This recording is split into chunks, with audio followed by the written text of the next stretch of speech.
Halo anak-anak hebat semua, apa kabar hari ini? Nah, kembali lagi. Kali ini Ibu memberikan sebuah materi berupa video pembelajaran yang mengambil materi yang ada di tema 6, yaitu tentang energi dan perubahannya. Dan subtema yang akan kita bahas untuk kali ini adalah subtema yang keempat, yaitu tentang penghematan energi. Ya. Nah, seperti biasa, yang Ibu sampaikan di sini hanya ringkasan materi yang terdapat pada subtema 4 tersebut. Selebihnya, silahkan kalian baca buku tema karena di sana sudah lengkap ya, terdapat materi serta pembahasan-pembahasan yang memang diperlukan. Oke? Nah, tanpa membuang banyak waktu, kita langsung saja simak apa saja sih yang ada di tema 6 subtema yang keempat ini. Oke? Nah, yang pertama, kalian masih ingat kan tentang hak dan juga tentang kewajiban?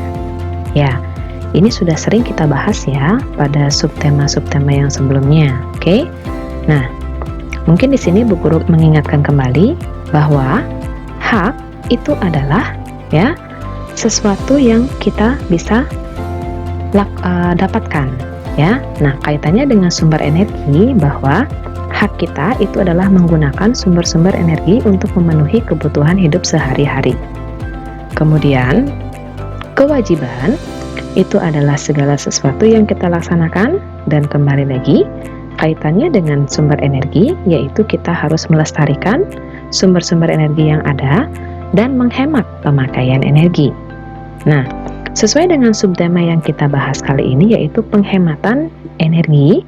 Jadi di sini akan dibahas lebih lanjut tentang apa saja sih contoh aktivitas atau kegiatan yang merupakan sikap berhemat energi dan energi apa saja yang bisa kita hemat pemakaiannya.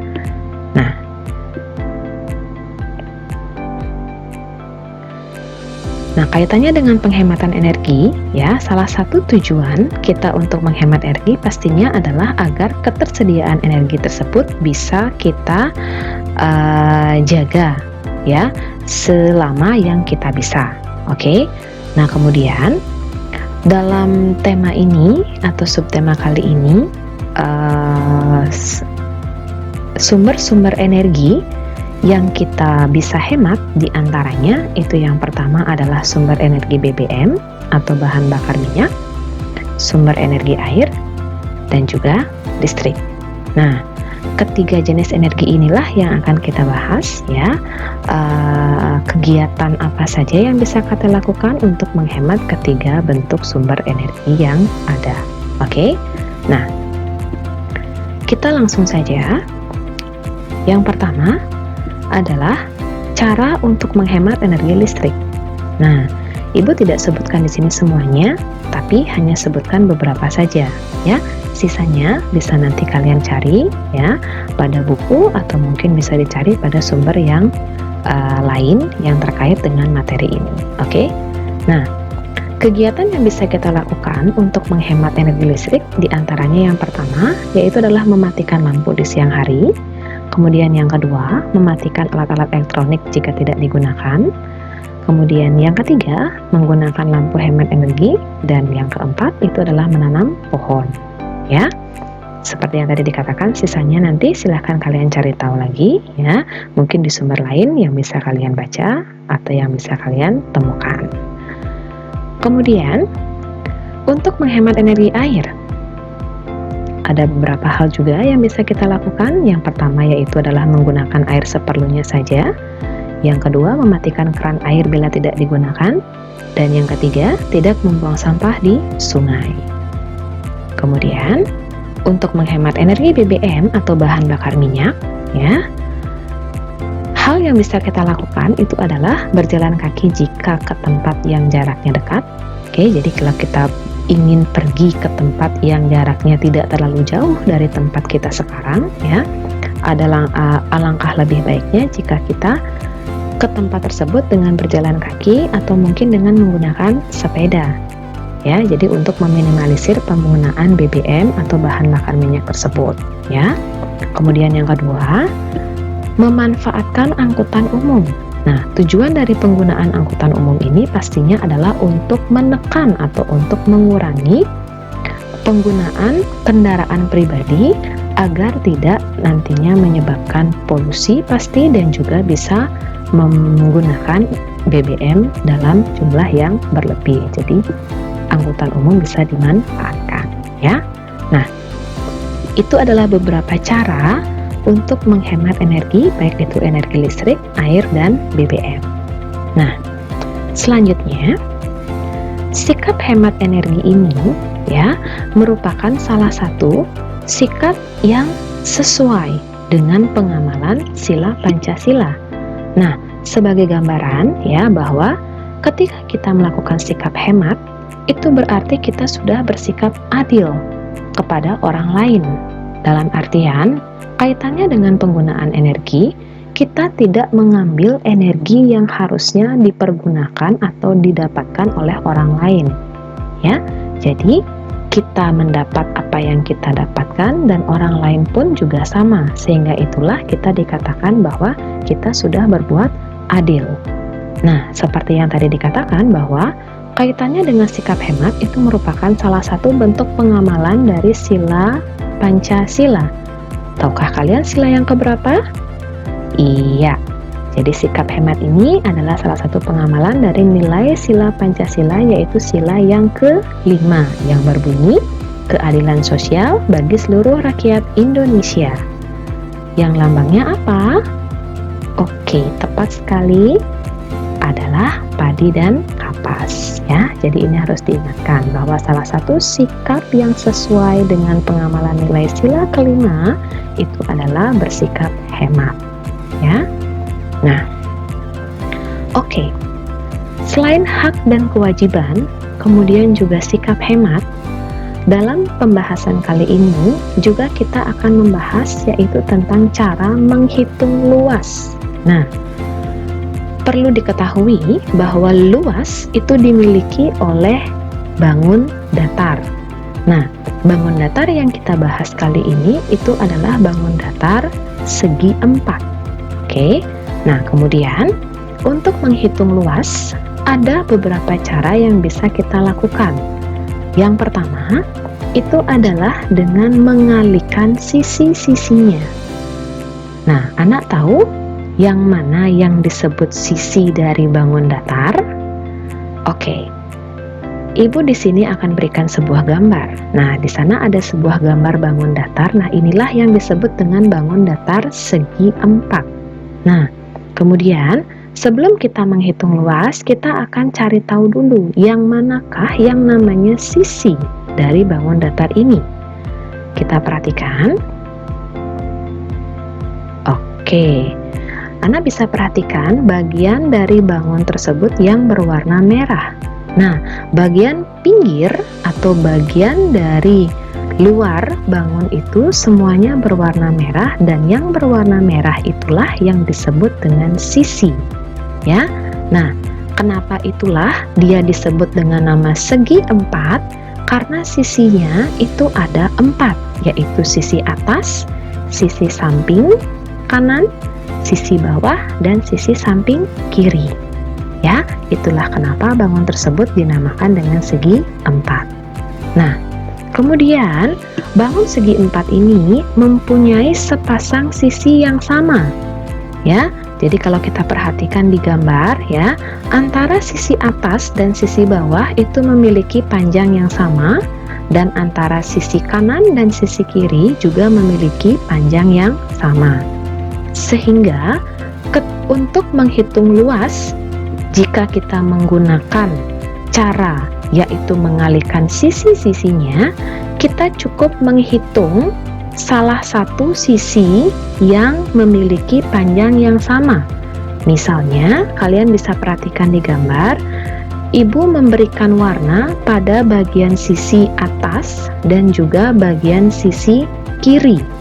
Ya, untuk bagian sisi kanan dan sisi bawah tidak ibu berikan lagi karena itu sudah nilainya sama dengan sisi yang diberikan warna sebelumnya.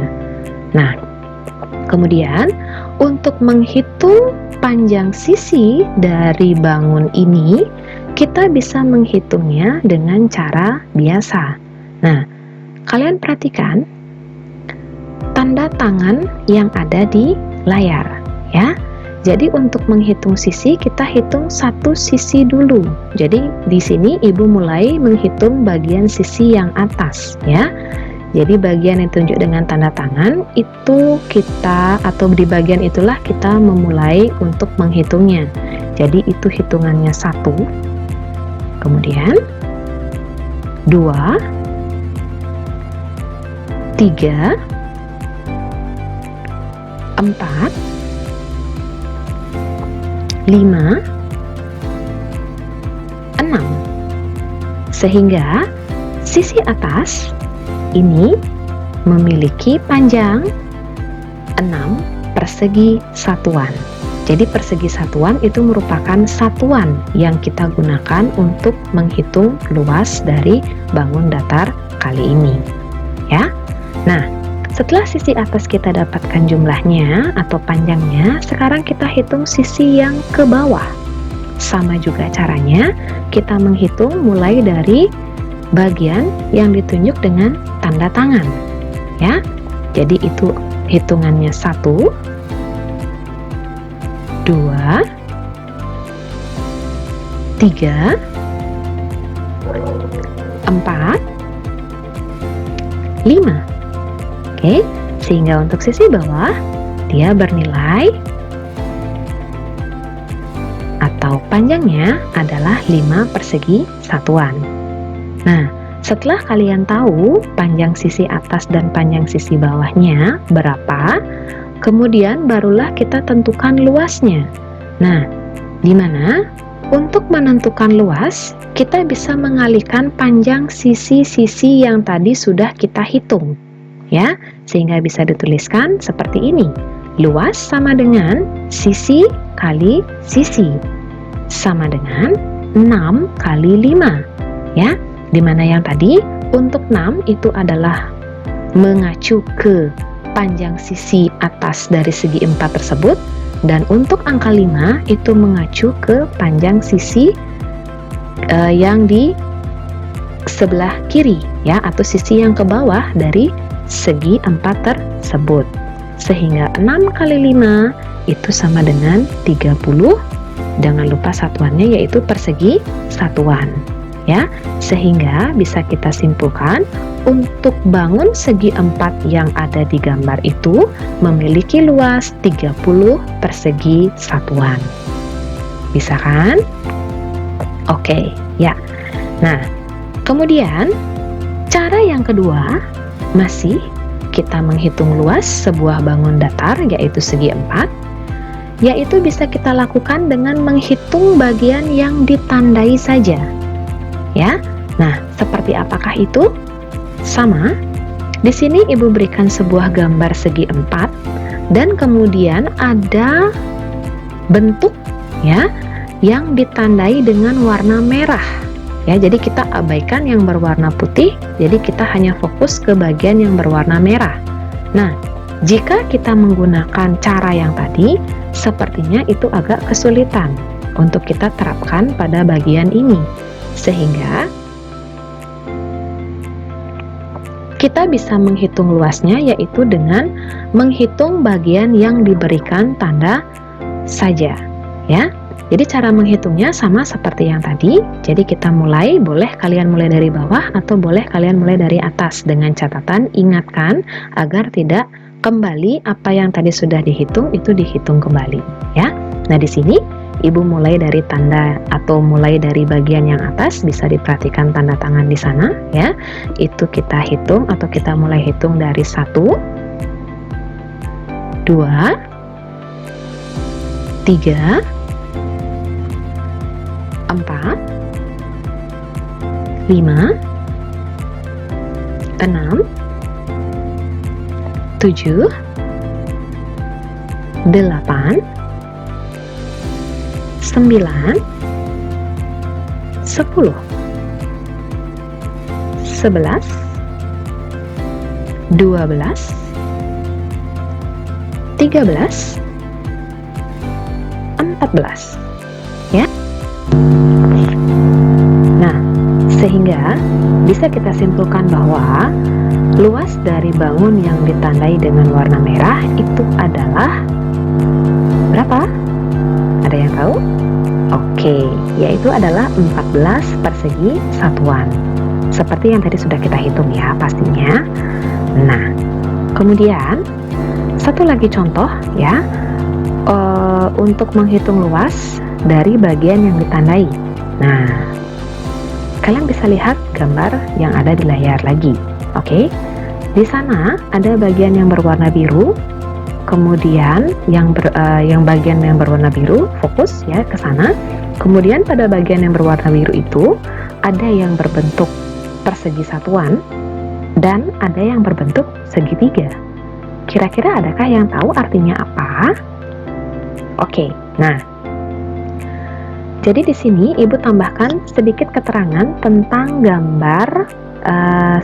tentang bagian gambar yang ditandai tersebut, ya. Dimana bisa kalian lihat di sini bahwa tanda kotak kecil yang berwarna biru itu menggambarkan satu persegi satuan, seperti yang tadi Bu Guru katakan. Sehingga ketika kalian bertemu dengan gambar kotak, ya, yang diwarnai penuh, entah itu dengan warna biru ataupun dengan warna yang lain pastinya ya, maka itu bernilai 1 dan ketika dihitung itu pun juga 1 ya. Kemudian jika kalian nanti bertemu dengan tanda segitiga, satu buah tanda segitiga ya, maka tanda ini menggambarkan setengah persegi satuan. Dalam artian nilai dari satu tanda segitiga itu adalah setengah. Dan jika kalian bertemu dengan dua tanda segitiga, maka itu sama dengan satu kotak atau satu persegi satuan. Sehingga bisa diartikan bahwa jika kalian ketemu dengan dua tanda segitiga atau dua gambar segitiga ya, pada satu bagian yang dihitung luasnya, maka itu nilainya sama dengan 1 ya. Nah, kemudian dari penjelasan tadi atau dari arti simbol yang tadi dijelaskan ya, bisa enggak kalian hitung berapakah luas dari bangun yang diwarnai dengan warna biru tersebut? Ada yang tahu berapa? Oke ya, jadi untuk bagian yang diwarnai biru itu memiliki luas yaitu adalah 9 persegi satuan. Dari mana dapat 9 persegi satuan? Ada yang penasaran kah? Oke, ya. Jika ada, kalian bisa perhatikan di sini ya. Ini adalah satu tanda penuh. Jadi ini sama dengan atau ini juga ya. Untuk tanda ini dia bentuk bagian ini dia bernilai 1, jadi bisa dihitung dari sini. Oke, sebentar ya, 1 2 3 4 5 6 7 8. Untuk yang bernilai 1 persegi satuan dia berjumlah 8. Kemudian di sini juga ada 2 tanda segitiga. Jadi seperti yang tadi dikatakan dan dijelaskan bahwa 2 tanda segitiga ini sama dengan juga bernilai 1 persegi satuan. Sehingga yang tadi ini bernilai 8 dan ditambahkan 1 ini, maka total luasnya yaitu ada 9 persegi satuan. Bisa dipahami kan? Oke, ya. Nah, jadi itulah cara yang bisa digunakan untuk menghitung bagian yang ditandai. Seperti biasa ya, untuk lebih melatih pemahaman kalian tentang bagaimana cara menghitung luas dari bangun datar, khususnya segi 4 ya, baik yang penuh maupun yang hanya diberikan tanda saja, kalian bisa latih kembali di rumah. Ajaklah orang tua kalian untuk bekerja sama ya, agar kalian lebih paham sehingga nantinya ketika kalian diberikan soal ya, kalian bisa mengerjakannya dengan baik pastinya. Oke? Iya. Nah, jadi itu ya materi yang ada pada tema 6 subtema yang keempat kali ini. Ya, Ibu mengucapkan terima kasih karena kalian sudah mau mendengarkan dan mau menyimak video yang Bu Guru berikan. Kemudian ingat jangan lupa ya untuk dicatat kembali sehingga kalian bisa pelajari dengan lebih mudah. Jangan lupa juga untuk pelajari bagian yang ada di buku karena ini hanya berupa ringkasan, jadi tidak lengkap seperti apa yang ada di buku kalian ya. Jadi kalian nanti bisa baca di sana ya, bisa pahami lagi agar kalian lebih mengerti dengan apa yang disampaikan pada materi kali ini. Oke, Bu Guru ucapkan terima kasih sebelumnya dan mohon maaf apabila ada kesalahan kata baik sengaja maupun tidak sengaja ya. Sekian dari Bu Guru, sampai ketemu lagi pada video pembelajaran yang berikutnya. Selamat belajar dan tetap semangat anak-anak hebatnya Bu Guru. Dadah, sampai berjumpa kembali.